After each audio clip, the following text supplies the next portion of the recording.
Welcome back, Rare Talks. Really know where it is. Like, comment, and subscribe. If you haven't, make sure you go over to the YouTube, subscribe to the YouTube. And guess what? I got some good news for you. Shout out to the Cooperative Bank, for funding our Spotify episodes. They said we're gonna pay for your things to go on Spotify. So big up to Cooperative Bank. They're gonna pop up now. Actually, I'm not gonna put them because what it is. But yeah, you already know where it is. Cooperative Bank supported, man. So I'm back on Spotify full time now. So if you really want, go to Spotify, check us out, and see our episodes there.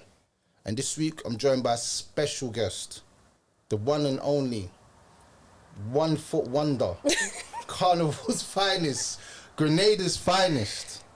If you don't know who she is, introduce yourself. Introduce yourself. Hi guys. Where am I looking? Just come on. Sorry. Hi guys. My name's Sharice, but on TikTok, better known as Dolly TV. Why do you call yourself Dolly if your name's Sharice? Where did the two correlations come? Because I actually genuinely think you're Dolly in my head. I have different names. I genuinely have different names. Like, everyone knows me by a different name. Proof of my borderline personality disorder. I genuinely don't think you have that. But, like, I genuinely, I have different names. One of them is Spice. The other one's... Spice? I know, this is... The Yardie Spice? No, I had that before people knew who she was. They gave me that name because Grenada is also known as the Isle of Spice. Is it? And I'd literally introduced myself that way. Spicy foods? No, we produce the most nutmeg in the world. Nutmeg, yeah? Yeah. That's why we're known as the Isle of Spice. Is nutmeg a spice? It is a spice. It's on our flag. Nutmeg's on your flag? Yeah. I genuinely didn't know that. I literally didn't know that. So, going back into history, you're from Grenada originally? Yeah, born and raised. When did you come to the UK? I was 11 years old, but not far from turning 12. Basically 12. So basically like year 6? Year 7. Oh, year 7? Yeah. And then you came over here? Yeah. Or by yourself? No. I came with my mom, my stepdad, and my brother. Okay. And where did you first move to when you came over here? So when we got here, we spent like a month in London, like Harrow. Then we moved to a town called Dereham, near Norwich, on an army base, because my stepdad was in the military. Okay. So, yeah, we moved here on a military visa, yeah. Okay. A lot of people came over on that. Still, a lot of Asians that I know done that. Their dad worked for like the British Army, then they'll take all their family over here because they had British citizenship. Yep. Because he had British citizenship. Who, my stepdad? Yeah. He didn't get it yet, but whilst you're in the army, you're allowed to bring your family to support whatever you are. Oh, okay. Yeah. I didn't know that. He did like go to Afghanistan twice during as well. Whoa. So like I think it's a thing where like you're actually allowed to bring your family with you as support. Yeah. Yeah. I would have never known that if I'm being honest with you. So how did you find it? What was the difference between Grenada and London? What was like the cultural differences? Do you remember, or is it too far back? No, I remember very clearly the culture. Because you moved to Dereham, so I'm probably thinking that area probably never saw a lot of... No, I was that people. I was the people that they saw. Yeah. Okay. Yeah. So that means you must have suffered a lot of racism. Yeah. How was it like? So, I'm different, right? It's really hard to bully someone like me because I really won't even see it as that. But people were so blatantly racist. But I feel like it's because they just never met a person of colour before and they just didn't know how to act. Did they used to call you the P word? Because I think, did they think you was Asian or did they think you was black? Which one? See, I think in London, people thought I was Asian. But in Dereham, people just saw every... Once you had a bit of colour, you're black. Yeah, you're black, yeah. So, that's crazy. So yeah, I got into fights and everything. Like, literally, people would tell me, go back to your own country. And I'd be like, damn, I'm only here because my dad's in Afghanistan fighting for yous lot. That's crazy. Yeah. And what, you through secondary school, that was what was going on? Yeah, and whenever they fought me, well, I would say they attacked me. I fought back. But, like, I'd really hurt them. A lot of them, because I'd literally lose it. Because they'd do stuff like, if I change my hair, they'd like pull my hand. Just weird stuff. They'd like slap my bum and be like, you've got a fat ass. But I just didn't even have that. It's just all the stereotypes of a black woman that they just molded me into it straight away. I forgot what I was saying now. You see, like, and how did that make you react? Because I knew that people that usually go through stuff like that, they tend to go more into their culture, like, and if they see another person of color, they stick with them hard because it's like, yeah, you're my peoples now because 100%. you feel my struggle and everyone else is irrelevant. Does it make sense? And then you have the neutral people that are not like that because not all the people was like that. Yeah, you had of good course. people that was genuinely nice as well. 100%. And it was against them type of people as well. 100%. Yeah. That's something I don't really hear people talk about. Like there was actually good people involved in this. It wasn't just all bad. No. Like 10, 15 honestly, people you will get to that part because remember, I'm new to this country. I've just started this school. I don't know none of these people from nowhere. And did you have an accent at that time as well? Strong. I couldn't even understand what anyone was saying. Honestly, my first lesson, it was like I was sat in Chinese. It was a history lesson. I remember it like it was yesterday. I walked in, I sat down, ready to pray. Everyone was just looking at me. I'm like, all right, cool, no one's praying today. Time for break, the bell goes. I'm sat there, hands together, waiting to pray. No one's praying. Okay, we're just going today. I saw in Grenada they pray. Yeah, in Grenada, it's like religious. Schools, you pray in the morning and sing and before every break and like, it's a thing. Bro, that's actually really nice to hear. Like people got something behind them. It's not just some like, yeah, let's just go out and do anything. Like, you know, like yeah. I didn't even know that. Like, sounds like Grenada's got a lot of history and culture behind it. It really does, because this is such a small island. I think that's one of the reasons it's kept its culture so well, because it's just small. It's only a population of 100,000 people. It's hard to wash it out, and I feel like it's been like really far behind the timeline.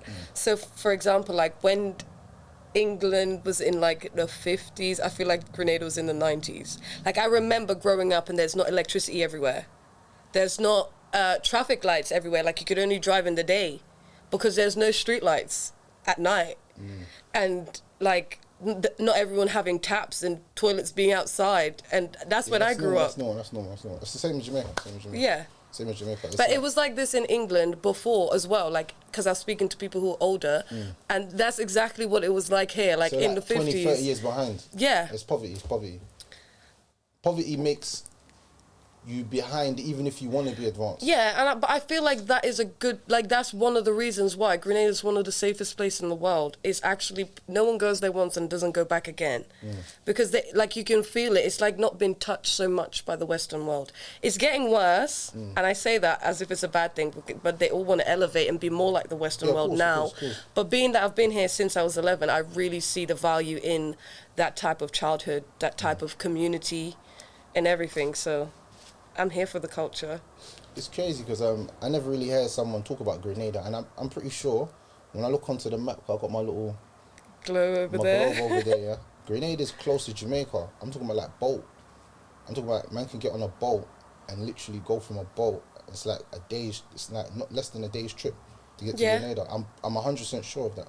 It's not that far. I mean, it's not that close, but it's not that far. It's very close. I mean, Jamaica's at the top of the Caribbean and Grenada's at the bottom. No, it's close. Jamaica's next to Mexico, Grenada's next to South America. Yeah, it's not far. But it's one. I think it's just a large chain of islands. Yeah, it's a route. Because sometimes to go through that route is kind of difficult because you're going through different places. But I'm pretty sure there's like a route. That's what I said on a boat because I'm hearing people speedboat. Yeah, because we speed. I'm 100% sure. Yeah, not we. I'm people. 100% sure. Like what was I researching the other day? Was it Grenada or Guyana? One of them countries. Like a lot of people turning Muslim and they want to get married, and a lot of the women were Muslim in them countries, and they were sending from them to come to Jamaica.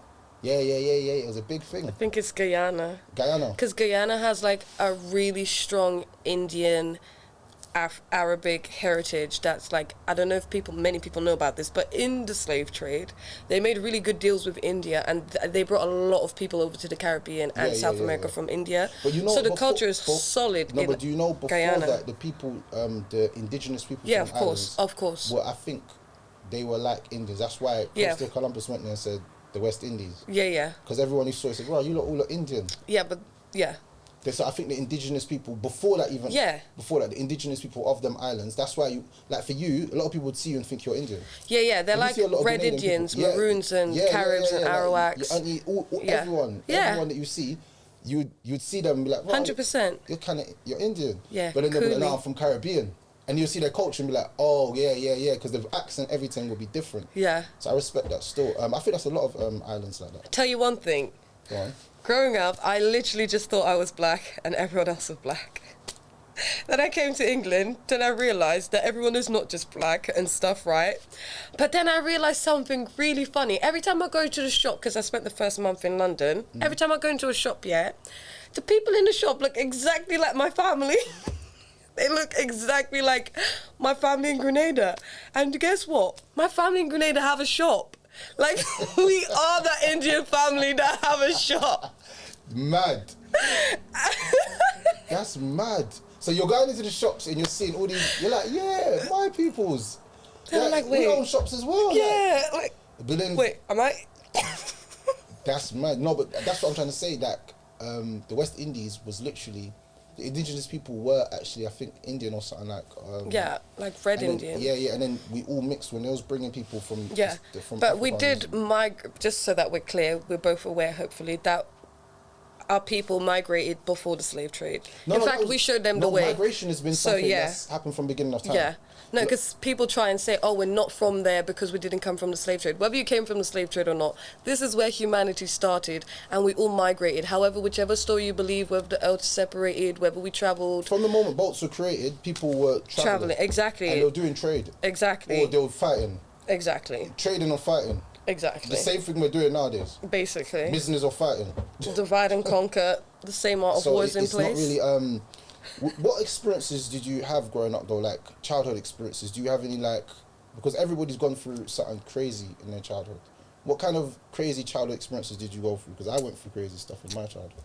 Along the lines of? Like anything, like, do you have anything like that happened to you that was like, that make you remember?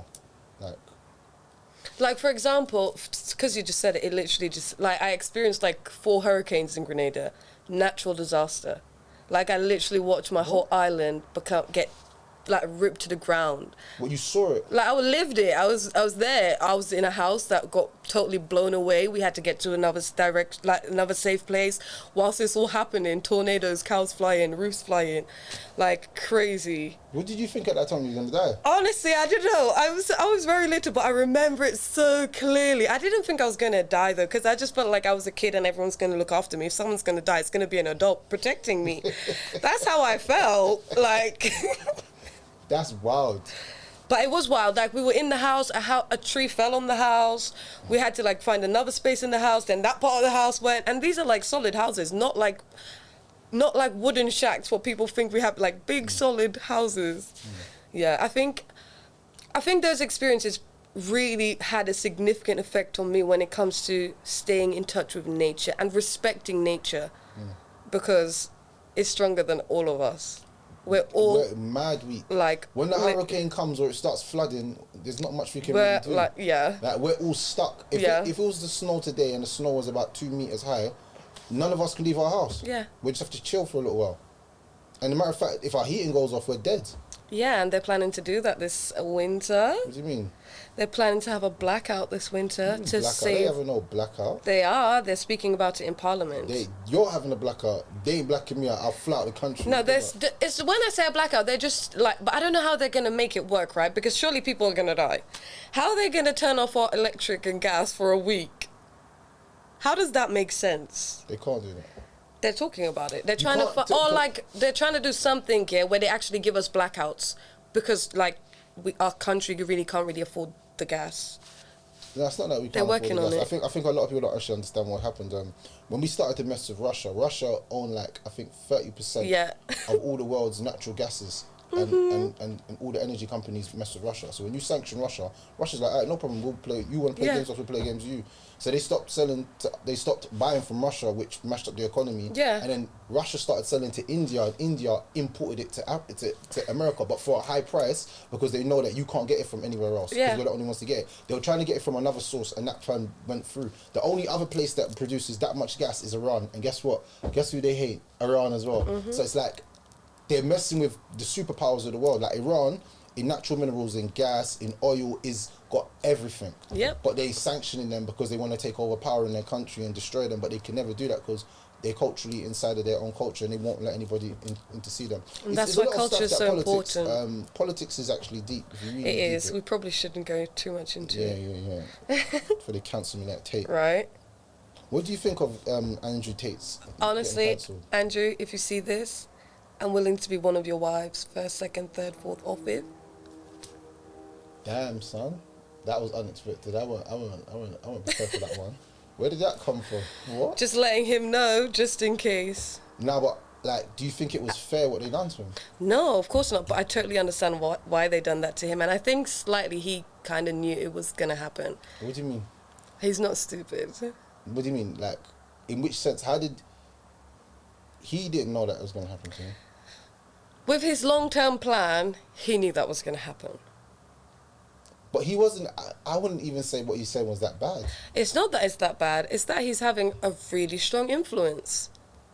That's powerful. And he's saying a lot of real things that they don't want everyone hearing or digesting. When you really listen to some things that he's saying, he was exposing the superpowers for some things that they was doing to us. Honestly. And 11-year-olds in their room are sitting. Because remember, a lot of people don't listen to conspiracy theorists.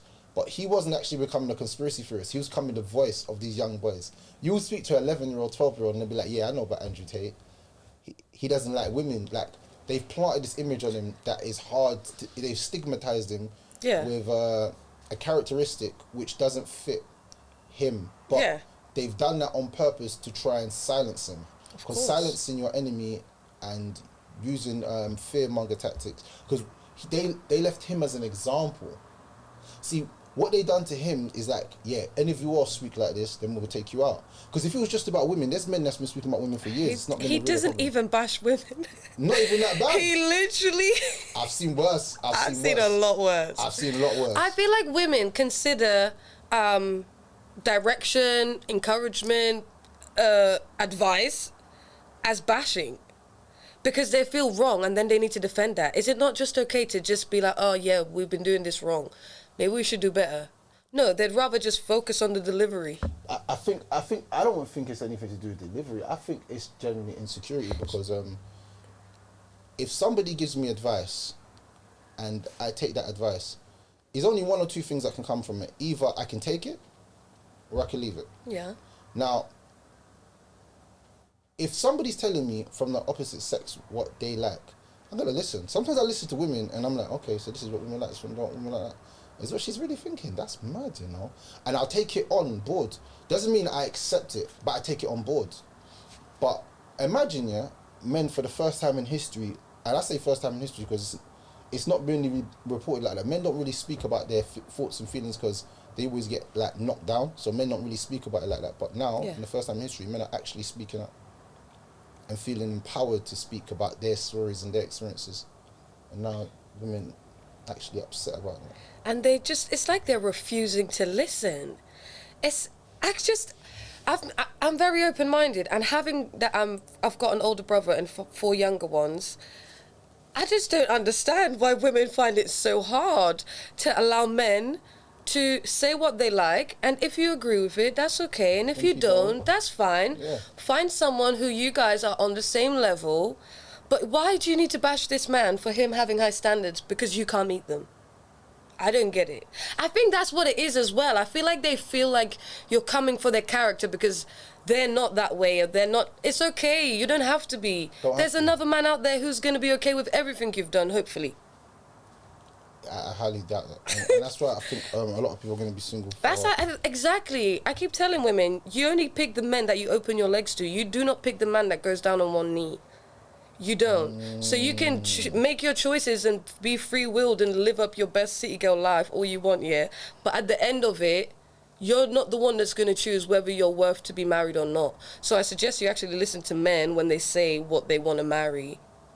But that's the problem. If a man's telling you this is what it is, and you know what, that's why I had to respect Kevin Samuels, because I feel like he was like the start of all of this. If I'm being honest with you, he was like the start of all this, because I've never heard a man speak like how he speaks, in a confident manner, and with the image. You know. Yeah. You see, they was trying to go for him at every angle, and then eventually they just said, yeah, he's gay. And then I believe that he was killed. There's a gun, some special gun that can stop your heart and stuff like that. I don't believe that his message was too powerful. You see how they cancelled Andrew Tate? They literally rubbed out Kevin Samuels. They killed him. Because I'm telling you, I used to listen to this guy like every single other day. Not because he was like spewing hate, but because he was a confident, intelligent and assertive man. You heard the way he talks. He never used to talk like nonsense. And if you listen to a full episode, he's actually helping and guiding you to the best things that's going to help you in your longevity. Both of us, I think women don't understand this as well. Like, men becoming better men allows us to have better lives. Like, it's for we all win. We have a better community, we have a better society, we have better children. It's a win-win. Men becoming powerful, sorry to tell you, if you didn't notice, men have been powerful for a very long time. Now we're going to allow them to be empowered in a way that will actually allow them to love us and communicate with us on a deeper level, because they're actually opening up that side of themselves. Now, finally, our great-grandmothers will be so grateful that the men these days want to have emotions. They want to talk to us. They want to tell us how they feel. It's funny because I hear every woman advocating for this, but when it actually happens in actuality, it's like, he's a misogynist, he hates women, he's in the closet, he's gay. And it's funny because I've never seen that side of people saying one thing and then meaning another thing. So now on like my platform, I would say things that men are generally thinking but are scared to say, because they're scared of getting cancelled, they're scared of being not accepted, they're scared of losing fans, like losing supporters. But I believe that until men get to that point where they say, I'm not even scared anymore, this is my truth and this is what I think should happen, this is the reason why I think blah blah blah blah. If we don't get to that point again, then we're just going to be in a loop where we're appeasing to women, then they don't even like that. Women don't even want you to appease to them. Imagine that women want you to say outrageous stuff because it makes them feel like you are your own mind. If everybody's speaking the same, everybody's speaking the same, and then one person goes against the grain, that I believe the person that goes against the grain is the intelligent one, not the stupid one. I agree. Because if we're all sheeps, then I would all took the jab. I would have took the jab. Every single human being would have took the jab. Guess what? You don't even need the jab again. Whoa, Exactly. what happened to taking the jab and it's mandatory and everybody needs to take it and everybody's on the news, everybody's promoting it. All these celebrities, take your jab, take your jab. We don't need the jab anymore. So what happened? You feel pretty silly, huh? And that jab, not even like, and from experience, my mum, that jab gave my mum a blood clot and then it killed my mum. It created water on her lungs and my mother nearly died from taking a second jab. Damn. Imagine that. My poor mother has never had an illness like that in her life. My mum's fighting all kinds of things and she just beat it through. This one illness, she had a cough on her chest for 9 months. Oh. They had to drain water out of her lungs. My mum was in hospital. Damn. I said, Mum, it was the jab. Since she took the second jab, the illness appeared and it never left her. I said, Mum, they tried to kill you. What was that they gave you? And people was telling me to take the jab and do all of this and do that. Yeah. Imagine that if there wasn't people that actually had their own brains, we would have all been in that rat race, and the majority of us would have died off of what other people are telling us to follow. So we do need people that have their independent mind and actually think for themselves. That's what creates society. Not that we're all sheep walking in one direction. 100%. And I feel like we're in that society now where we're all sheep. Everyone wants to be a sheep as well. Like, they actually want to get in line and they want to fit in. And they want to fit the mold. I've never wanted to fit in or fit the mold. That's good. Ever. Fitting the mold to me is just that's the real pick-me. You see, when a woman says the things that go against what other women say, they call her a pick-me, But I think the real pick-me is the woman that just agrees with all the other women. Yeah, 100%. That's the real pick-me. That's the real pick-me. Like, the one that goes with the man that's saying the unpopular opinion, that's like to me, that's like an elevated-minded person. Yeah, but a agreed. person that just believes everything that everyone else is saying, I believe that's a true pick-me, because you're just saying it because you're trying to avoid conflict and avoid arguments. Yeah. A girl came on my post and said, I love cooking for my man, I love taking care of him, we both go to work, I come home and I still take care of him. he eats every single day. Everyone's like, you're his slave. They're cussing her, they're bashing her for being a good wife. Wow. Imagine going on social media and saying, I'm a good woman to my husband, and people bashing you for that. I can take the bashing. But she's married. Listen, she said, I'm married and I take care of my husband. Yeah. Now, this is what I need everyone to understand. No one understood what she meant. Deep at what she said, I'm married, I take care of my husband. Not my boyfriend, not my link, my husband. And that's the reason why she's married, because she takes care of the man. So my post actually makes sense. But a majority of people, their ears only hear the feminist side of what they're saying is, oh, he just wants women to be slaves and women to do this. No, I think from the beginning of time, women have always been in a position where they've taken care of their man. I see my mum do it and I don't see her ever complain. I've never seen my mum say, my mum wakes up in the morning, her and my dad both go to work. She makes his work or his lunch or whatever, his sandwiches and whatever, makes it for him, and they both go to work.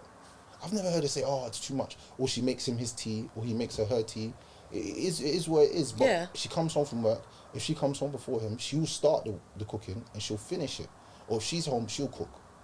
But majority of the time, she's cooking. But I've never heard them say, oh, this is too much for me, and why am I a wife, and I don't want to be a wife. This generation of people have programmed the people to not want to have children and not want to get married. Most men that I speak to say they want to get married. I'm like, why not? They're like, nah, man, they're going to take half of everything. Because everything's about the momentum. It's nothing about anything more anymore. It's just about, she wants to take my money, she wants to take my money, she wants to take my money. Most times they don't even have money. Thank you, but they're putting it out there that relationships are just based on money. Yeah. There's nothing else. And what can he give me? I can't give myself. It's crazy. That talk to me is single for life talk. What do you mean? What can I've been there, you know. Well, you've been in that situation. No, I've been in that mindset for a lot of years. I never wanted to get married or have kids. No way. This is one of the reasons I find it so powerful that I'm actually here. Mm. Because the women who say they don't want to get married and have kids might think that I can't relate to them. Mm. But I'm here to tell you that I fully can. And you've been sold a dream. It's a lie. Rewire. Go back to the drawing board. Mm. Yeah, start again. Because this society, they've just lied to you. There's nothing at the end of it. There's nothing. Your beauty's going to fade. Money's going to be money. There's nothing at the end of it. If you don't create a family for yourself, there's nothing at the end of it. There's no joy. There's no honor. Nothing. There's just, how much life can you really live whilst you're living in this life on your own? Do you know how special it is when you come home and there's children, there's family, there's life? Yeah. I feel like children bring life. And I'm talking about like, if you see grandparents, they loved having the grandkids around the house, because that noise of them running through the hallway gives them peace. It's crazy to say this. I know it sounds mad, but anyone who's got children and their children away from them for a few days, and when their children in the house, just to hear them running through the footsteps and they're arguing and the dush, dush, dush, because kids are so creative. You'll see them doing things and you'll be like, what? Man was playing with these 4 toys and he's having like an action movie. And it's like, you're looking at it thinking, wow, man, I remember when life was like that, so stress-free for me. Like, I remember like life was like, and I feel like that's a blessing just to see that happening and see them grow and then see them have children and they want to take care of them. And then you even see great-grandchildren. You know how beautiful that is to like come into a house and know that you're the reason why all these people are in this house. I have my great-granddad. They all came from you. Like, do you know, I don't know. Hopefully that Allah helps me to get that older and then I see all my great-grandkids and I'm like, wow, like, I produced all of this, like, this is mad. And they're like, Granddad, come, give us some wisdom. I'm like, yo, stop touching me so hard, man. I'm an old man, like, take me to my chair, man.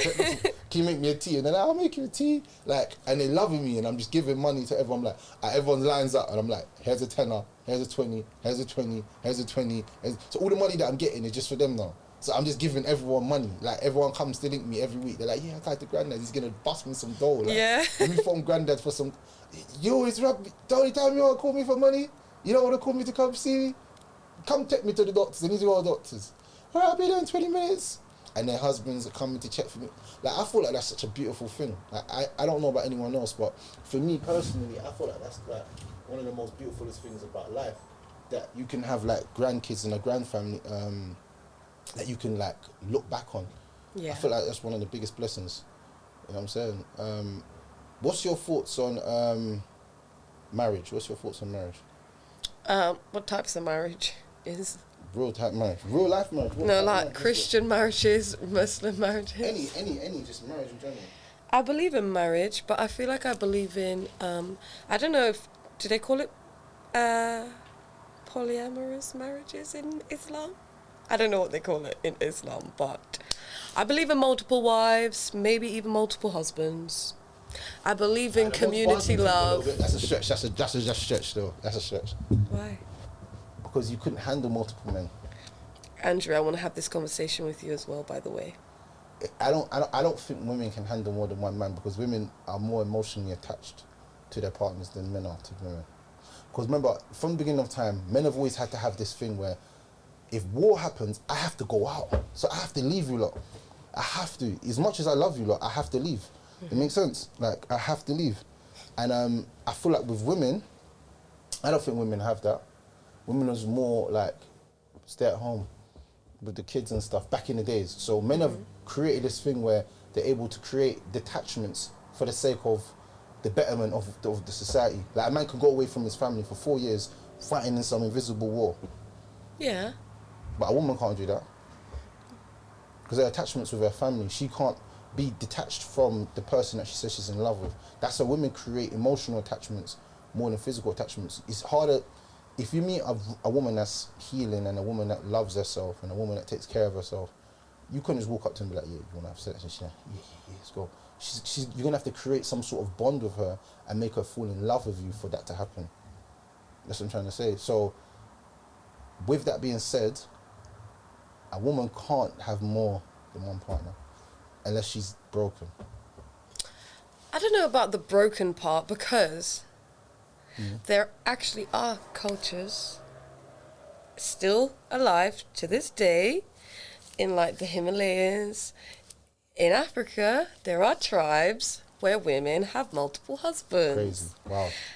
And this is what I wanted to speak to Tate about, because he's mentioned it before that and never in history has that been possible, but it has happened multiple times throughout history in many tribes throughout the world. I've never seen it and I've never heard of it. I feel like you guys don't want to see it. I'm like, these guys definitely research stuff. How have they never come across these? I've come across these tribes. How have you guys not come across them? I've come across them in like many different books as well. Books where? Like, just like people tell their stories, isn't it? Like when they go to these remote places where they don't have civilization kind of thing and do their way of life, and they come back and then they write a book about their way of life. I've never heard of men wanting to share their woman, because men are very territorial. There's a tribe where like two brothers have the same wife. Two brothers will have the same wife. I can't remember, but I can quote it to you when I reach home, because it's in one of my favorite books, which I ordered to this house in London. When I get back, I'll send it to you. We'll see, because I've never heard of that one. Yeah, and they're very happy about it. They're really calm about it. They're totally calm, fine. They love it. Community love. That's what I'm saying. When it comes to marriage, like, I genuinely don't just believe in. I think romantic love is actually a distraction. It's like it's the least threatening form of love to the hierarchy. Because if we're just focused on loving each other, we're not focused on thinking about our neighbours and our community or the old man down the street. And I think everyone is very much fixated on that relationship love. And that's why when I say I believe in community love, because I've got that type of love where I really could have a husband who had 3 wives, and if one of the other wives wanted, like, I believe in living and living to love. No, but I think that's, people don't actually understand this, and as crazy as this might sound, 9 out of 10 women know they can do this. I know 9, let's say 6 out of 10 women can say they can do this. I feel like it's less. No, there's a lot of women that actually believe in this. It's just that they're in different places, and a lot of women think it, but they don't want to say it because they don't want anyone to look at them wrong. You see, the problem is that a lot of women will think it in the back of their mind. It makes so much sense, though. Yeah, but they don't want to say it because they know that you're going to judge them for how they look, perceive, and perception of that. It takes a brave woman with like courage, I believe, to say what you just said, because most women will think it, but they won't say it because they'll be like, oh, if I say it, everyone's going to be against me, and everyone's going to think I'm a this and I'm a that and I'm a this. And it's always about how other people view you. So when you get to the point of elevation inside of your mind where you don't care how other people view you, then your views become more of yourself. You become more of who you are, rather than what other people want you to be. And like I said to you, I genuinely believe if you just follow the grain on everything, you're a pick-me. That's the real definition of a pick-me. I'm going to keep saying it non-stop. Yeah. That's the definition of a pick-me. Like she said it, I don't believe it, but I'm going to say it just to agree with her. That's a pick-me. Yeah, no, I truly, like, that's why I said when I came, like, I truly believe in the stuff that I believe in. Like, my opinions are fairly well formed, and I might not even be able to articulate all the knowledge that I have behind it very well, but just know that it's there, and that's how I formed this opinion, even if I can't explain to you how. Like, yeah, so marriage, is, again, the government does benefit a lot from it, and that's why I'm saying it's like the least threatening form of love that we can have as humanity, and they still capitalize off of it. So I think the focus should be more on community love. Community love? Like, just think about it, How many girls share a baby father and don't have a relationship with each other? How great would it be if they all had a relationship with each other and then all their kids could stay together and spend, like, it would just make so much sense if all these girls who are already sharing the same man because they're already sharing him, they know they're sharing him, it would benefit the children, it would benefit them, they would have extra female support, they'd have some spare parent to babysit the kids, it would give them more flexibility in life, it would make more sense, it would take the stress, the lies, the betrayal out of it. And the only thing that's stopping them is their ego and their insecurities and getting jealous. But none of those things actually matter. If women, especially the fact that they already have these kids, make me wonder why they don't think like this. Because you already have the kid. Surely now it's time to do everything in the kid's best interest. That's deeper. I've never actually heard it from that angle. That actually makes logical sense. See, I'm more with the thinking logical than actually thinking emotional. From the emotional perspective, a majority of women be like, I can't have that, no woman around my man. Okay, but... Do you even want to run all the time? Do you even want to be with him all the time? Majority of women don't, because it's hard work. Exactly. It's hard work. They have to cook for him all the time, and most of you women don't want to cook. You don't want to be a maid or a mummy or a slave. And I find this very... I find it very, like, disturbing that women say this. You want me to be a mother to you. Let me just put it out there to every woman. When you marry a man or you're with a man, you are kind of like his mother, because you do the same things his mother does. Wash, clean, take care of him, bath with him. Only thing that they don't do is have sex. So, in hindsight, it's like me being a father to your woman. I was about to say, that's why your dad walked you down the aisle. You make her feel protected. You make her feel secure. Yeah. You listen to her problems. That's like the whole point. Your parent passed you over to your spouse.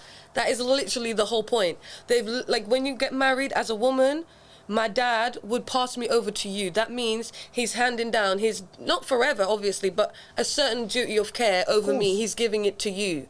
So you're going to play that role, right? You're going to provide, protect for me like my dad has been doing my whole life. Yes. But so why am I not going to... No, you're not my father. You're my husband. So why am I now not going to do what your mum was been doing for you?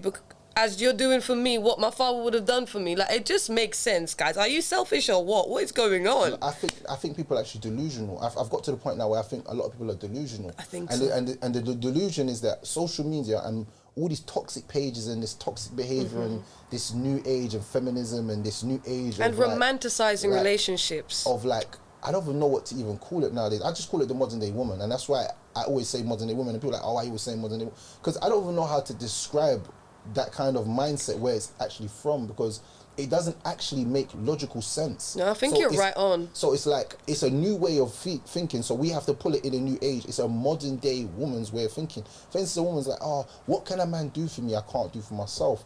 Now, that statement in itself is a very selfish and crazy statement. The reason being is because there's a lot a man could do for you if you really want to get there. Technicalities, I'm talking about like, you're moving house, yeah?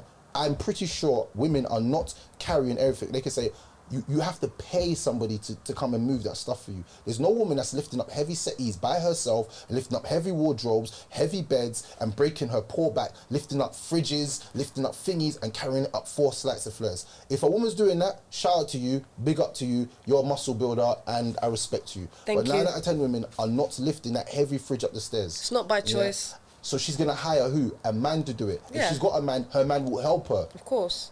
He'll get some of his friends and he'll do it. Yeah. So wait a second, but he has no need. Oh, I can do it myself. I think that's a blasé statement. It's a sweeping statement, and It's just like, just to say something, because there's no weight behind it, honestly.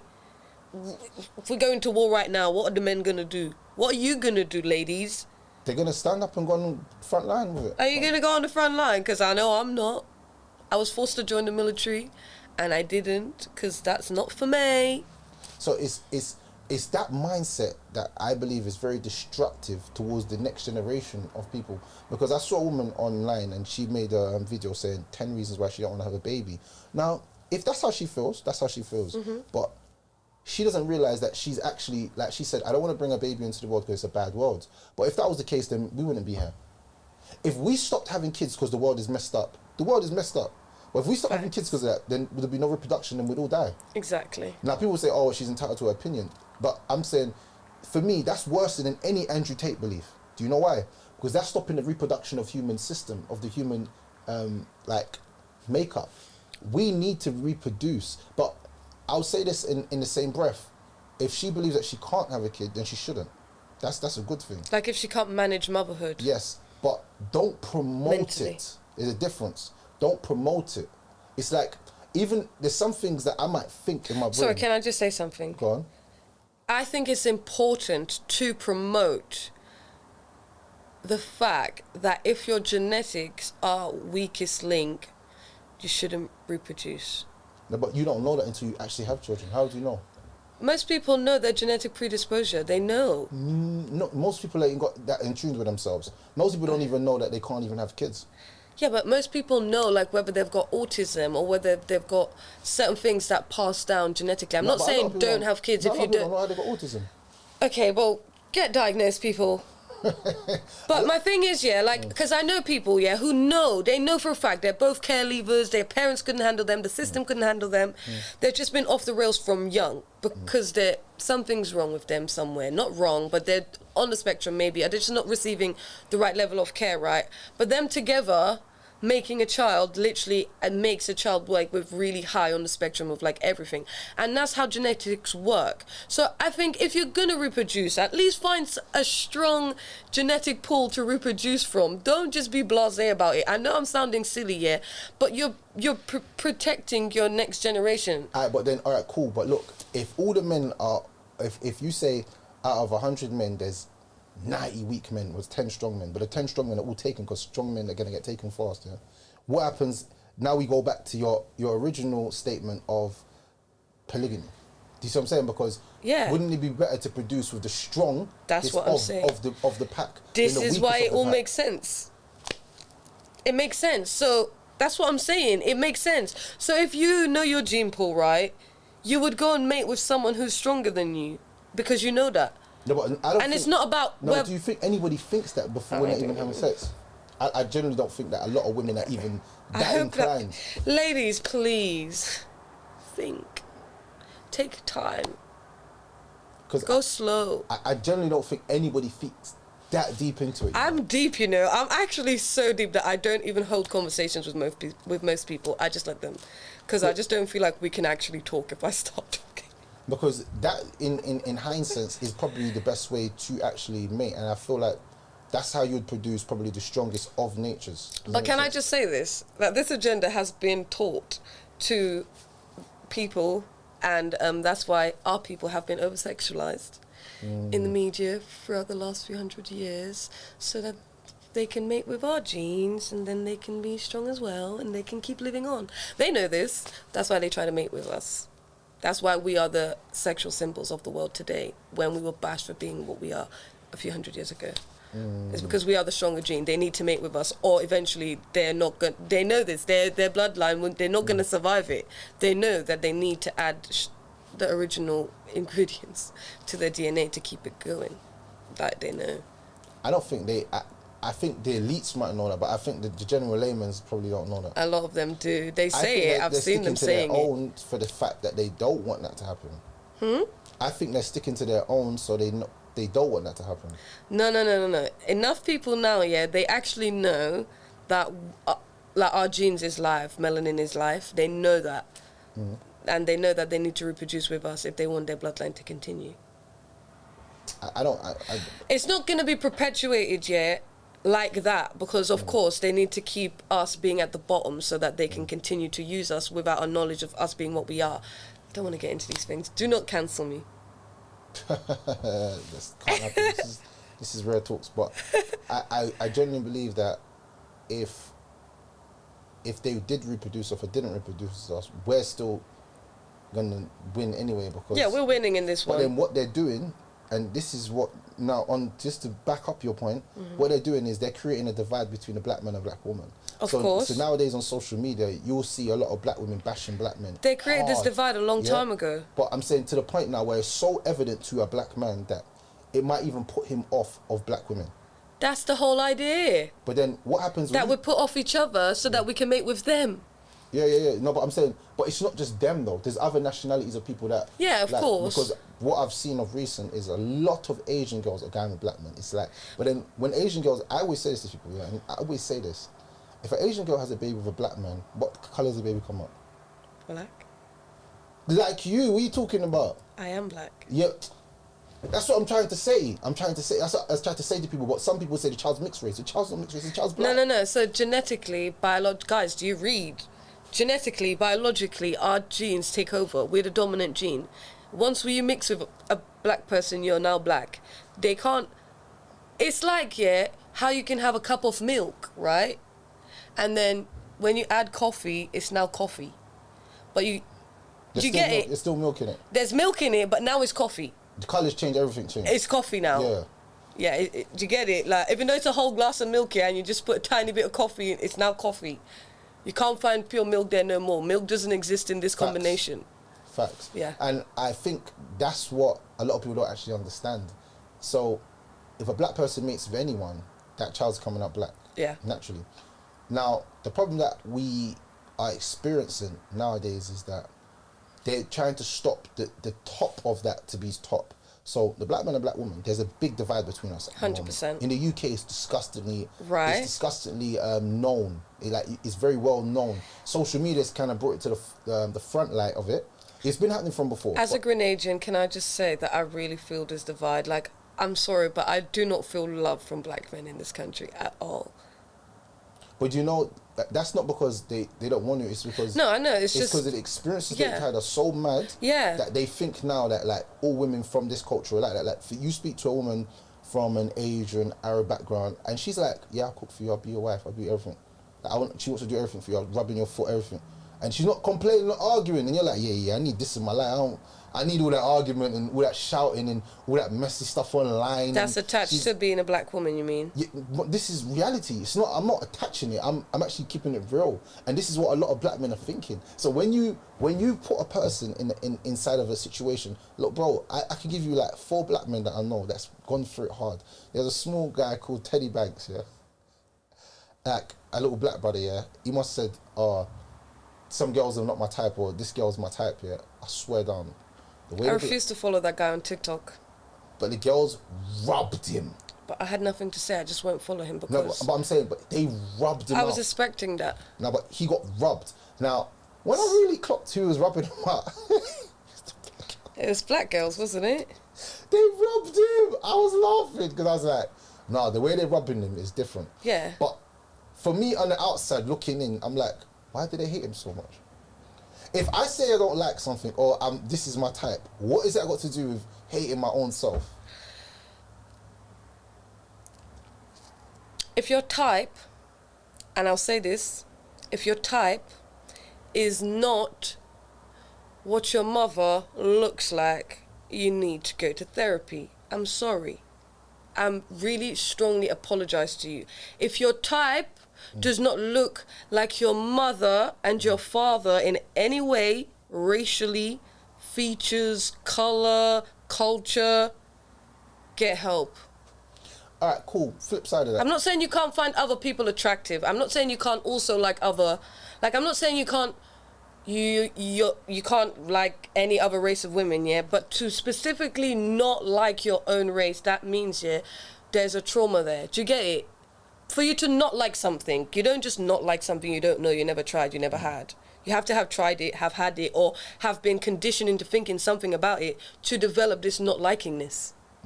So there's something there that needs to be dealt with. I'm not saying, oh, you're suddenly going to find your type of women attractive, yeah, but when you start, this is when I talk about community love, yeah, like we as a people are brothers and sisters. It's not even about romantic love. If we're not your type, that's cool. But I would show you love, regardless if I'm your type or not, as a black man, as a brother to me. Do you get it? Even if you're not my type, I'll have the utmost respect for any black person on this planet. That's just me. Do you see what I mean? And I just feel like it's important to hold a solid front as a people. Do you get what I mean? Like, it's okay to have your type and your preference, right? But you going on social media and saying that, it's just solidifying a lot of trauma that's a lot of black girls have gone through just because of the stereotypes. And it's just solidifying that the divide is actually working. Do you get it? Like, it's okay not to have a type, or to have a type, but to go out there and publicly just say, oh, but the ones I do not like are the ones that literally look like me. I don't mind the ones that are a little bit washed out, but the ones that look directly at me, you know? But I give it to you on the flip side. I've heard a man say this. He says, the black girls that I like, that I would ever want to marry, they're all taken. That's not true. You know, no, this is his opinion. He says the one that I would want to be with are always taken. So he says he's always tried to mash up happy homes. So now he's taken a step back and had to analyze his own life, because he said real life thing, the girls that he likes, they're all married, they're all taken because somebody's grabbed it and said, boy, I'm not letting go of this thing. He likes the way women behave when they're married. That's why. I think because he meets them when they're married, and the way they're behaving is as a married woman, hopefully. Maybe. And he likes that. He likes the way a wife carries herself. He finds wives attractive. He's got a type. I'm not sure about that. I'm not sure if he's a wife beater or wife snatcher. Maybe he's a wife snatcher. I don't know what he is. But he said that to me, and I laughed but I deeped what he said, and I clocked it. I said, okay, so I don't know if you know about Joe. Yeah, Joe had a song called "Why Are All the Good Girls Taken Every Time?" So he wanted a good girl, but they're always taken. So in the grand scheme of things, the ones that are left are the ones that are undesirable in his eyes.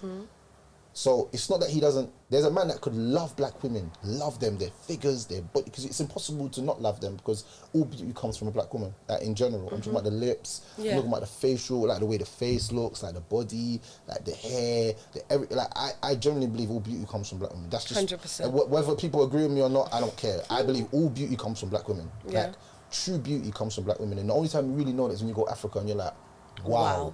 Like, I'm talking about any country that you go to Africa. I'm talking about any country you go to. Any country you go to in Africa, you're gonna see women that are gonna blow your mind to another. You're gonna think that this woman's shape is not conceivable to be made. Like, where did she come from? I know, right? And her manners is gonna match it. So you're gonna be like, oh my god, this girl's so beautiful and she got the best manners in the world. Who is she? Where are you from? Like, I don't get it. Like, who created you? Did the Lord sprinkle? Like, what's like? You'll be so confused. Yeah. But that's only for people that have travelled. When you don't travel the world and you're just in the UK and you see like a Western kind of mindset women, you're like, damn, boy, it's like scary out here, kind of. Exactly. And I identify as independent, don't care. You see what I'm saying? That single, independent, don't need a man. That's that mindset of a lot of black women. And I understand that they was raised in an environment where they had to be strong. Yeah. I respect it. I respect it, because my girl cousins, you think you could chat to my girl cousins? You're nuts. They will tell you about yourself. Yeah. All of them. They all get money. They all know how to finesse. They all finesse, man. I see all their man getting finessed. I'm like, Raj, looking at the man thinking, brother, you're getting rubbed out. If you're with any of my cousins, your pocket is rubbed. I know that, 100%. But the thing is, yeah, beauty, you could beautifully love your own self, like attractive, everything. But if you're seeing bad character, now this is where we have to go a little deeper now. Is it about looks and attraction, or is it about character and morals and standards? So I'm looking at your moral standards. I think there's 3 phases. You go on. Attraction, looks, morals and standards, way of life. Yeah, but I would put way of life at first for me. No, because you don't see that at first. You see The phases but is how it happens naturally, not by choice. For me, because I'm Muslim, I'm looking at, bro, like, what are you on, like your way of life, like what are you doing with your stuff? You know what I'm saying? Then after, I look for attraction, because attraction to me is nothing. Because a girl could be half decent to me. It makes sense. I've been with the most beautifulest girl, and they do nothing for me. Where are they now? They're gone. Someone else has got them in bed. You know what I'm saying? Like, what does it mean to me? But I'm saying that's least of my concerns, because if I'm looking for every girl's beauty, I'm gonna flop. There's too many. You're never going to go a day in your life without walking out of your house and seeing a beautiful woman. They're everywhere. Beautiful women everywhere, every day, all the time. That cannot be the standard. That cannot be the goal. That cannot be... Honestly, just think about it, yeah. Our beauty, I say our because, you know, but I didn't choose it at the end of the day. I was just blessed, and someone said in society that I'm the beauty standard near enough, and so that's... I didn't choose it. I didn't choose my hair color. I didn't choose my eye color. I didn't choose the size of my lips or my butt. But do you know what I did choose? I chose the way I carry myself. That's it. I choose what I do and what I don't do. I choose my diet. I choose where I go, where I don't go. I choose my life. Okay, so you can't judge someone off something that they had absolutely no choice over. You will fail. I actually know a lot of men who have failed because of that beautiful woman. 100%. Yeah. And I could have said I was one of them guys once that used to fail a lot, because the beauty used to be the standard of what I was looking for initially. And then eventually, like I said, I say this to all men, the most beautifulest woman will not be beautiful in the next 3 months of knowing her. Yep. Because if she doesn't have character or substance, you're just going to find her unattractive. Yeah. And to the whole world, they'd be like, oh, she's so beautiful, but you'd be like, you don't really know her like that. Exactly. And that's why I said a woman that is half decent, but she got beautiful character, she radiates more. 100%. Because even though she's not that beautiful, she's got a beautiful character. So it's like the things that she does for you and the love that she gives to you is way more than her looks. 100%. And that's why some girls, they actually win in life. 100%. And you see like a very affluent man, and you see his wife, and you're like, bloody hell, he don't look like he should be with her, but if you see the way she treats him, she makes him feel like a king. And every man wants to feel like a king. That's the key of making any man win and feel like powerful, is to make him feel like a king, not make him feel like he's less of a man being with you. Do you know how detrimental? Like, I say this to every man, like, if you're with a woman and your brain has to say, where is she, what's she on, you have to dump her straight away. If she's giving you mental anxiety, let her go, because she's no good for you. And she might not be doing anything, but if she's giving you that feeling, then let her go. On both sides, yeah? On both sides. When you start dating someone, for goodness sake, if they start giving you anxiety, walk away. Walk away. Does your parents give you anxiety? Does your best friend give you anxiety? No. But you guys get into relationships and you think, oh no, I love him because I need to know where he is 24/7. I need to speak. No, that is not love. That is like, you're scared, babe. You're worried. You're anxious. And that person is not giving you the peace you're looking for. Let them go. That's it. And I feel like a lot of people, they stay in them kind of relationships and it's toxic mentally for them, and it damages them mentally. Because me, I couldn't be in a relationship with someone and thinking, is my missus cheating? Every time she leaves, I don't know if she's there, I don't know where she is, I don't know. Like, I could not live like that because it would hurt my head. And it would just make me think like, and if they don't answer, I'm like, yeah, they're definitely doing this. I can't. That kind of stress, yeah, is, for me, I don't need it at this time in my life. Ever. You know what I'm saying? Like, at this time, maybe when I was younger, I had time, and I'm with the toxic. I'm toxic. She's toxic. We in a toxic thing. This is fun, like, you know what I'm saying? Like, where are you? What are you doing? I can't. We've all had one good one of those. I can't do the toxic relationships now in this part of my life. Yeah, when I was younger, and this is what a lot of people lie about, and I find it very amusing that a lot of people are like, oh, I'm not toxic, bro. All of us are toxic. Been there. All of us have got toxic traits. Mm-hmm. And when you really talk to people and you really get into their life, you see the toxic traits. Like, a girl would want to argue with her for you to check her. Alright, cool, but that's toxic. So you're creating arguments with me for me to move mad. Mm-hmm. You're toxic. Yeah. And then she's like, oh, but you're toxic because you respond to me. It's like, so you're in a toxic situation. Both of you are toxic. But you like, I don't know how to, like, literally, yeah, women, you're at an age now, surely, where you know what is good and not, like, what is right, what is wrong, right? And you might like things, and things might give you good feels, right? But you can still assess whether they're genuinely good or not, surely. Am I still speaking? Yeah. So you might have these things that you find it feels like love or attention. Like, for example, when you start an argument with your boyfriend so that he can move mad, so he can be aggressive and authoritative towards you, and that is somehow attractive. Speak to your dad. Ask him why he was so aggressive with you when you was a child. Find out the root to your problem. And stop promoting toxic masculinity, because this is the same type of men, this is the same men that are going to end up becoming toxic to another girl, and she's going to go say, oh, men are toxic. It's a vicious cycle. Can you stop it? We want husbands in our societies. Stop it. It's crazy because a lot of people will say they're not toxic, get into a relationship with them, and then you'll see their toxic traits. Like, I'm talking about like a girl just like, you meet her, and she's like, you never answered your phone because you're with another woman. You're like, raw, like, that's kind of quick. I've only known you for like a couple of days. Or Probably was with another woman. Or a woman says crazy stuff like this. This is what I've heard. I've heard a woman say, do this to a man. She's quote unquote drunk. She's like, yeah, I'm coming to see you. I miss you. I want to see you. Phone go off. Whole night. I said, bro, sorry to give you bad news, bro. She went somewhere else? I don't know where this is going. I'm like, did she fall asleep? She could have fallen asleep. I do that sometimes. I say I'm going somewhere, and then I will literally go to my bed for 5 minute nap. It'll be 6 a.m. No, she was outside already. She was outside. So like there's... Maybe her phone died, so she went home, and then when she got home, she just fell asleep. Yeah. And I'm bloody... Yeah. I'm a bus driver on the weekends. Possible. So that's why I can't answer my phone. I was driving the bus. When did you start bus driving last week? It's all possible. Me, I'm naive. No, but this is why I don't date. No, but what I'm saying is... It's all possible. There's a lot of toxic traits that a lot of people have in relationships. But men, don't accept that though. Don't talk to that bitch ever again. You're not second best. Straight. And I will say to any man out there, before you even ask a woman about all her toxic traits, if she finds it hard to tell you, it's because there's a lot of things that she wants you to find out. I haven't got time to find out. She wants you to find out after you've had. And this is where women go wrong as well. Because they think, oh, he's going to have an emotional attachment to me by the time he finds out I'm a crazy bitch. He's still going to bounce. The only one who's going to be more emotionally attached is you, bitch. Sorry.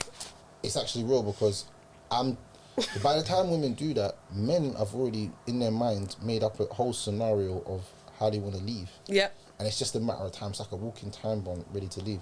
But I generally believe that if both people get into a relationship and they're both toxic, I've seen it work. Sometimes it works. I've seen it work, you know. Sometimes it works. I feel like we promote everything being too healthy when it's not. Does it make sense? We're not talking about physical abuse and that. Yeah, no. But we're talking about they're toxic for each other.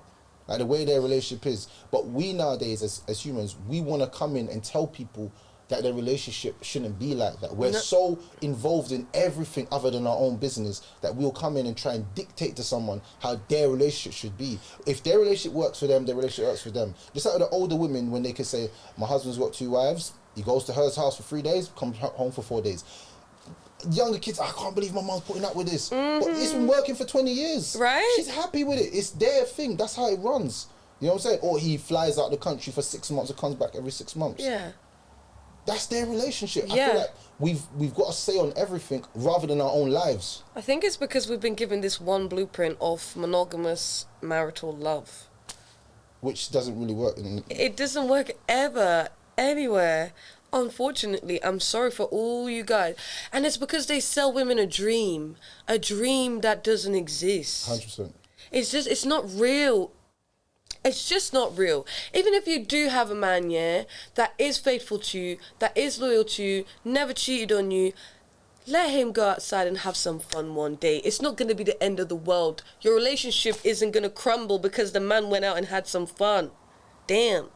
It's crazy because, wow, that's mad. He might become happier. You might have a happier husband when he comes home. Yeah, well, huh? It's not affecting you, is it? No, I've looked into this into depth. I don't know why women get so bothered, yeah, by one man sleeping with another woman. Not you, another woman. Why does that affect you? It's not happening to your body. You're not there when it's happening. No one's got you involved in the situation. Yet you make it all about you. Why would he cheat on me? I'm sorry. I think he was just making himself happy. I don't think he was cheating on you. I think he was just having a good time. I think that... And I'm sure, is that how men, I think that's how men think. Yeah. Like, it's not that deep to that. Like, it could be, there's a difference between that and, like, having another relationship. We're not talking about that. I'm talking about just the fun stuff. Like, the fun, naughty stuff that we like not to talk about, if you know what I'm saying. But you know what's funny about what you just said, yeah, is that women will be like, I can't believe he done this to me. If he had a whole relationship with another woman, deep this, but your relationship was still good. He was still the greatest man to you. And it's never affected you in no way. Why are you so pressed? Because you found out. I've been in that situation. No way. Honestly, can you believe it? I can't still. I was dating this guy, yeah, for like 4 months, yeah. And then like, he was from Belgium, but he lived in London. So he used to go back to Belgium all the time. I thought nothing of it because he was like, oh, if Grenada was only like a training where wouldn't you go every couple of weeks? I'm like, well, yeah, fair enough, I would. So go with it, do your thing. But one of my friends just told me, oh, what if he has a girlfriend? I never even thought to ask because we're not that deep into a relationship. But we're getting to know each other. I would say we're dating, you know? Like, obviously it's not that deep, just dating. Then I found out he has a girlfriend of 7 years who he's been going to visit every time. But did it affect your relationship with him? I tell you what, I ended our relationship. But I tell you why. Because you're not going to make me your side piece without giving me the chance to choose. Okay? If you have a girlfriend and you want me to be on the side, let me know that so I can play my position properly. What if I accidentally posted a picture of us and she sees it and that's not what you wanted to happen? This is why I don't get why men lie. Alright, cool. No, tell the truth. No, but I'm saying the truth was exposed and you still didn't rock with the party. No, because he didn't tell me the truth. I found the truth. And do you get it? How did you find the truth? I just did some research. Turns out I'm very naive. I didn't look that hard at the start. I just take everything people tell me as the truth. What do you mean? How did you like, I just look through his follower. Like, I just did what girls do in research. What girls look through your followers? I really found out he had a whole 7-year relationship, though. And I was really disappointed because, like, he could have told me, you know, if I'm going to do that, I needed to do it consciously. If that makes sense. So it was the deception that... It was the deception, yeah. If he was honest about the fact that he had a girlfriend when we met, they've been together for 7 years, maybe we still could have had a good 4-month relationship. Maybe it would have been longer. Who knows? But now you're lying. But do you think that... All right, let me give you the flip side. He could have met you, not even thought it was going to go that far, fell in love with you after 2-3 months, and now he doesn't know how to break this down to you. That's what he said. He could have fell in love with you and said, you know what, I've loved you so much, yeah. I didn't even expect. I'm being honest. I thought it was gonna be a 1-2 beat, and then I'm just no beating. No. I'm just saying. We're just friends, I'm just saying. He could have thought that. He could have thought that. And then I'm not saying what happened. I don't know. I wasn't there. I don't have a clue. No, because he's probably gonna see this. He probably thought in his mind it wasn't gonna get this deep. Because the majority of times, men don't believe things are going to get that deep. But then after 2-3 months, she starts treating you well. She's like a fantastic person, good vibe. And you're like, damn, son, I feel like, oh, man, what have I done? But by that time now, what do you say to her? You don't say to her, by the way, Dolly, I got a thing that I've been with for 7 years, but I'm in love with you. I'm in love with 2 women. Why not? Because live your truth, my guy. Maybe I love you and I love someone else as well. What? We don't know. But if you're just living a lie, it's just live your truth. Trust me, man, you won't regret this. Girls will respect you very much more. A lot more. Trust me. No, but I'm saying it takes a certain character and caliber of a man to actually keep it 100 with girls. Hence why I respect that kind of man. It takes a very big caliber of man to say that and not feel fear. Because you might not even get no gal or nothing. But in hindsight, I'll say this, yeah. He generally probably didn't think that it was going to get as deep as it did. And then it got that deep. He's trying to now... He's probably getting back there, probably thinking, I want to break up with her and be with you. That's what he's probably thinking. But now he's come back and you found out. He's probably confessed to you, broke down to you, told you how much he loves you. But now because of the deception, you're never going to accept it. Do you see where I'm going with? Yeah, because Trust me, if you can do that to her, which is fine. Like, I just believe in honesty. Like, dude, I don't care. I feel, even if we're dating and you meet a girl, tell me about her. No, maybe we could be friends. No, but I'm saying, maybe we could have a threesome. I don't know. Because they don't love, like, there's a difference. There's two types of cheating. There's emotional cheating and there's physical cheating. If a woman thinks that a man physically cheating is bad, she's lost her mind, because some men can literally have nothing there. I swear down. I know this. It sounds so crazy. Like, it's not. He smoked the thing and he doesn't even. He's actually thinking of how can he cut her off. I've been in that mindset, you know. What? I've had that mindset. No way. What, just... I can be a cold motherfucker. I'm sorry. Smoked Donnie and said, bruv, I need to delete his number. I need to do something. It's been deleted. I need to. Done. No, but I'm saying, like, what? Mad. So, like, you've got the point where a man will say, boom, like, I need to get rid of this thing after I smoked it. Like, which way I'm going to do it? You know what I'm saying? Now, the easiest, like, there's different... I've always said this on one of my things. But wait, you man them, you wouldn't have this problem if you go into with the same intentions.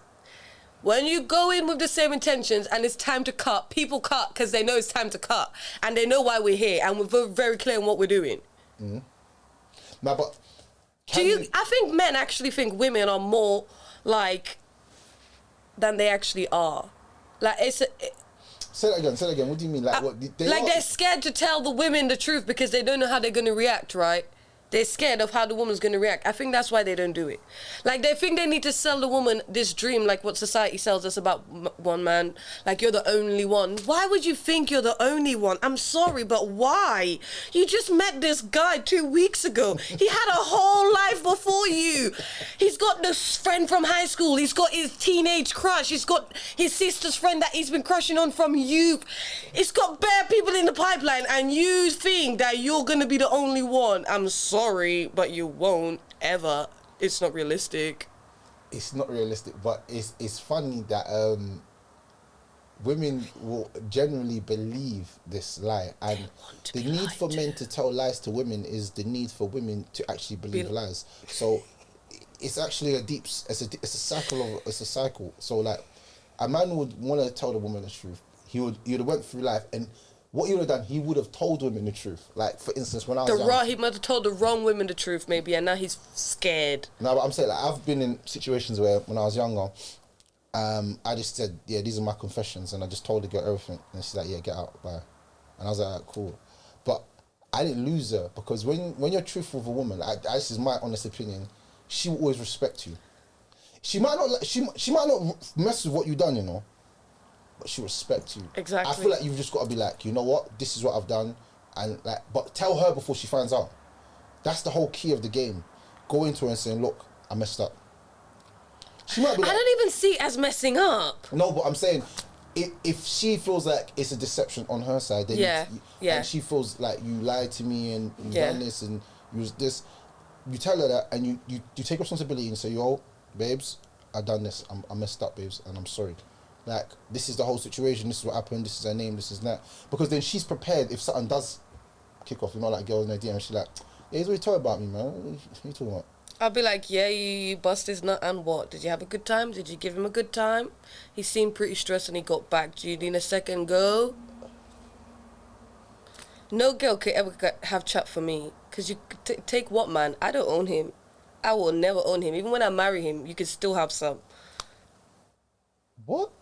What am I hearing? What am I hearing, bro? I need a drink. What am I hearing? Can I get a drink a second? Yeah, go on. I can't believe what I'm actually hearing. This is actually wild. But this is wild. But I'm lost for words, bro. What? That's absolutely crazy. So, no, that's mad. My head's gone. My head's spinning. My head's actually spinning. But you know what? A lot of women are gonna dislike you for what you just said. Do you know that? I've never been liked before. I generally think a lot of women are gonna dislike you. They hate me already. Women hate me.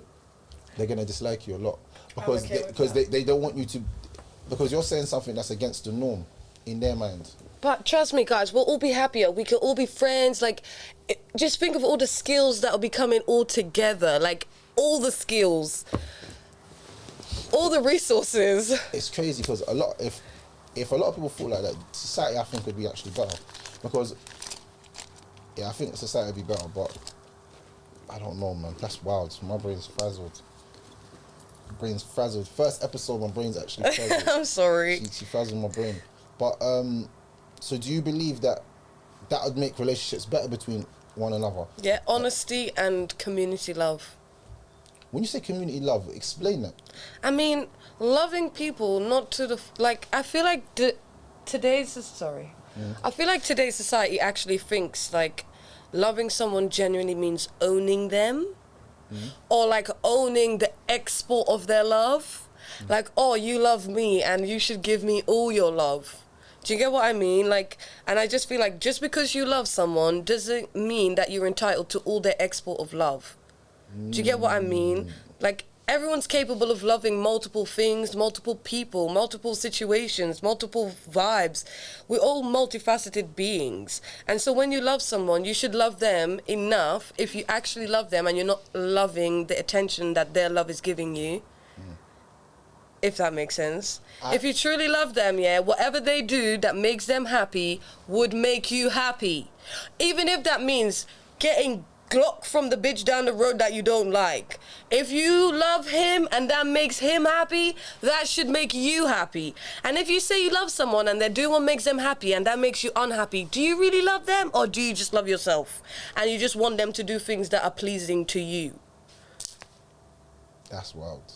You know, I've never actually looked at it from such a concise view before, and it makes me wonder that you're probably one out of a million. Like, if I'm honest, you're actually one out of a million. I've never in my life heard a woman speak like that in my life. But do you think that a lot of women, they feel like that, but they just can't express it? Or do you think that you're just one in a million? Because I've never actually heard it in my life. I think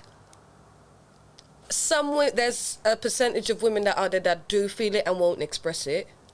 I think there's a percentage of women that are already living in it, but because of societal norms and whatever, they won't admit to it. And yeah, I think there's a few of us as well, hopefully. But there's definitely, I don't know. I hope I'm not. If I'm the only one, who are my sister wives gonna be? Hello? My skills are minimal. I can cook and I can do hair. I need more.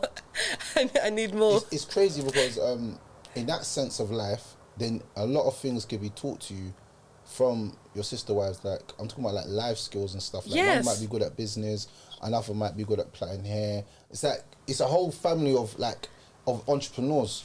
That is it. And instead of, and you don't need to go and build communities with other people because you've got your own little community and kids and you teach your community of kids community. So they go out into the world, the up world that some of you say you don't want to have kids in because it's so messed up. Your kids now teach community love to the rest of the world. And as a society, we keep getting better. Win-win. Yeah, that's crazy. That's crazy. You know what? I respect it still. I've never heard that still. You know what? I like to say things that what you're saying, but I can't say it how you're saying it. So I'm happy that you came on and said it, because I couldn't have said what you said and actually had a neck to stand on. Like, my head would have got chopped off. Like, social media would have chopped my head off with that statement which I made, but you said it, so I'm happy that you said it. I hope they don't chop my neck off. I don't feel like I'm saying anything wrong. I feel like I'm the most logical person I've ever met. No. You're not saying anything wrong, but society in general doesn't. That view is not like a common view. It's a very uncommon view because a lot of people are pick-me's, like I said to you. So they just follow what other people. Even if someone was thinking and watching this video and they said to me, I believe what she's saying, I can't say it because, you know what? We're all gonna die. No one's gonna remember you, mate. Just say it.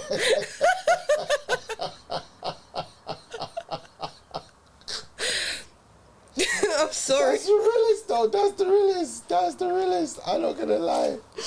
Yeah, but it's real. But I don't believe that a lot of people they can't say what you said, because even if they wanted to say it, they're so scared of the backlash that they'll get in saying it and expressing it. But there's a lot of women, I believe that, I remember I was on that side, my algorithm, it changed, I don't know why, but I was on that side of TikTok and I seen bare videos like, whoa, this is I don't know what was going on my algorithm one day. It was sending me to all these pages and these women like, yeah, I want to do polygamy and all that.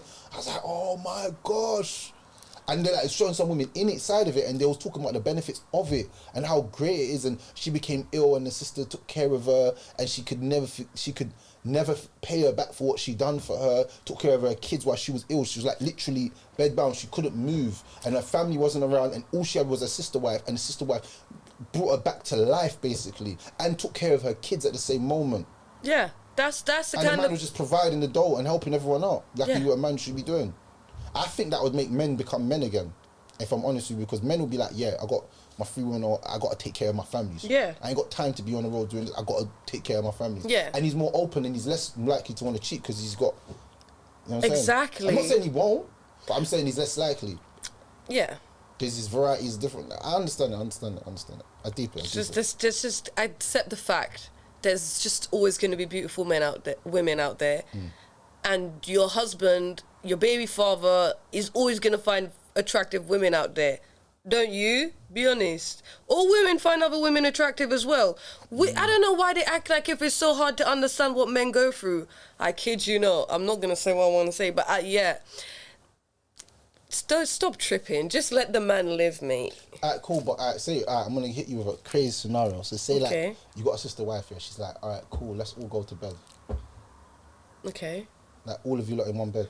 I hope he picks some fine ass bitches. He's just I can't do this, man. I gotta do this. I can't do this. I need to go live. You lot are killing me. Oh my god. Dolly, you're killing me still. You're killing me. But I feel like, when you're in that kind of community, you all actually love each other.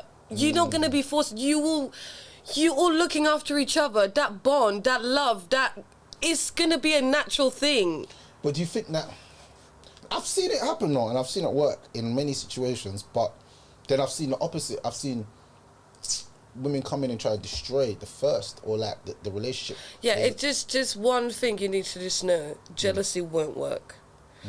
I think the only people who can survive in these circumstances are people basically like me, who are 100% know who they are, sure about who they are, not afraid of, like, I feel like my light will shine, it doesn't matter where I am, no matter which crowd I'm in, right? So I can be a fifth wife because I'll still shine as bright as I need to. Them shining isn't going to take away from my light. Like, I'm happy to help them with their light when it's their time to shine, to make it shine even brighter. Like, I don't know. You need to not be, like, this is what I mean. It's the selfishness. It's the selfishness. Alright, cool, but give you a scenario. You're the first wife to this man. You've been with him for 10 years. He's saying, look, I seen a thing down the road. She's my girl now. She's my woman now. I'm going to marry her as well. What are you saying now in this scenario? Hopefully I've met her and stuff. Yeah, cool. He hasn't had that brave. He's telling you this, the first step. And he's like, she's coming around for dinner later. What are you saying? What is she like? Thank you for having the guts to finally tell me. Wish you would have told me sooner. Nah, she's come round to the house. What are you chilling? What else happening? Yeah, I'm getting to know her. Is she not about to be my second wife, like my sister wife? So you're is it not my job to accommodate her and make her feel welcomed into the home that my husband wants to bring her into? Feed her food, talk to her, chill with her, build a relationship, take her number, text her, get to know her. That's the whole point. And he's telling you, I ain't got enough time. Can you get to know if she's like fit for our kind of like? Then you say, I don't really think so. Would you tell him if you thought she wasn't good? Would you tell him? I don't condemn people. I don't see people as good or bad. I would either say she fits perfectly in these ways, and she would struggle to fit into this environment because of her this, that, and the other. But we could accommodate her by doing this, that, and the other, and having these conversations regularly. So you could be in the yard like 3 sister wives, all of you like living in one yard. Yeah. Normal. Sick. Yeah. That's like, ladies, think about it. All you single women with your money and your big houses, deep it. You could be chilling with 3 bad bitches, 1 good man. Yeah, that's wild. That's wild. Yeah. Is it not true though? Am I crazy? Please tell me, because you know I don't talk about these things a lot, like publicly, because I know my opinions are so strong. But am I crazy here? No, you're not. I think you're actually normal. because I believe that monogamy is a construct of the West. Yeah, it's capitalism. Yeah, and it's here to destroy us because 9 out of 10 men can't be monogamous. They just can't be it. So they don't have the self-control to even not bash every morning. No, what I'm saying, the society is so sexualized, over-sexualized. The society that we're living in is that monogamy is difficult for most men because of the society that we live in. Yeah. It's too easy and it's too accessible, everything. Yeah. Like, if a man's really desperate, he can go onto like a dating website and he's going to meet over 100 women.